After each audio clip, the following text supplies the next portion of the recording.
Hi friends, welcome to my channel. ఈరోజు video చాలా ఈజీగా సింపుల్గా చేసుకునే పల్లీ చట్నీ అండి. ఇప్పుడైతే మన తయారీ విధానం చూద్దాం. వీడియోని అయితే స్కిప్ చేయకుండా చూడండి. ముందుగా ప్యాన్ పెట్టి ఆయిల్ వేసాను. ఆయిల్ హీట్ అయ్యాక పచ్చిమిర్చి, కరివేపాకు వేసి వేయించాలండి.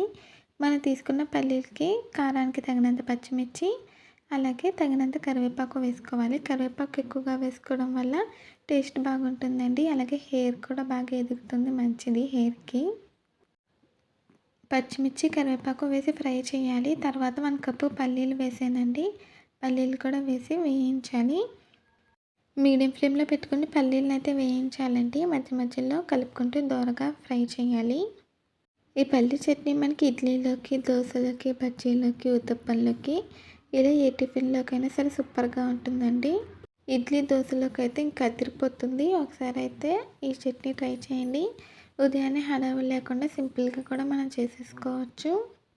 మీకైతే నేను పల్లీలు ఫ్రై అయిపోయాక చూపిస్తానండి. చూడండి ఫ్రెండ్స్, ఇప్పుడైతే ఫ్రై అయిపోయింది. స్టవ్ ఆఫ్ చేసేసానండి.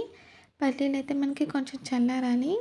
చల్లారిపోయాక మిక్సీ పట్టుకోవాలండి. వేడిగా ఉన్నప్పుడు మిక్సీ పట్టకూడదు.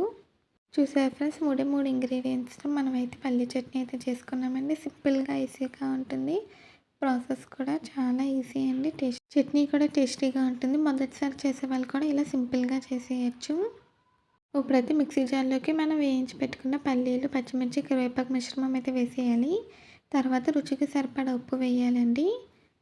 తగినంత వేసుకోవాలి, టేస్ట్కి తగినంత. తర్వాత కొద్దిగా వాటర్ వేసుకొని మిక్సీ పట్టుకోవాలండి. ఇప్పుడైతే మూత పెట్టేసాను. మనమైతే మిక్సీ పట్టుకోవాలి. కొంతమంది చట్నీ చిక్కగా ఇష్టపడతారండి, కొంతమంది పలచగా ఇష్టపడతారు. ఇడ్లీలోకి అయితే మనకి పలచగా బాగుంటుందండి. దోశ వాటిలోకి అయితే మీడియం కన్సిస్టెన్సీ అయితే బాగుంటుంది.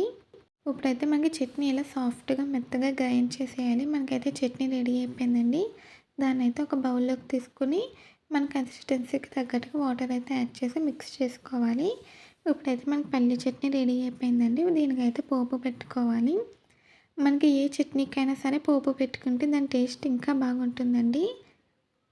పోపే చాలా ఇంపార్టెంట్, స్కిప్ చేయొద్దు. ఇప్పుడైతే ప్యాన్ పెట్టి ఆయిల్ వేసాను. అదే ప్యాన్ పెట్టానండి. తర్వాత అందులోకి ఆవాలు, కరివేపాకు వేసి వేయించాను. వీటిని ఫ్రై చేసి చట్నీలో వేసుకోవడమేనండి. ఇప్పుడైతే మనకి పోపు కూడా రెడీ అయిపోయింది. చట్నీలో వేసేసాను. అంతేనండి, చాలా ఈజీగా టేస్టీగా మనకి పల్లీ చట్నీ అయితే రెడీ అయిపోయింది. ఇలా ఒకసారి ట్రై చేయండి. టేస్ట్ అయితే సూపర్గా ఉంటుంది. మీరు ట్రై చేస్తే ఎలా వచ్చిందో కూడా కామెంట్స్లో తెలియచేయండి. ఇడ్లీ, దోశలోకి బెస్ట్ కాంబినేషను. ఈ వీడియో నచ్చిందా అండి? నచ్చితే ప్లీజ్ లైక్ చేయండి, షేర్ చేయండి, సబ్స్క్రైబ్ చేయండి, కామెంట్ చేయండి. మళ్ళీ కలుద్దాం. Bye friends.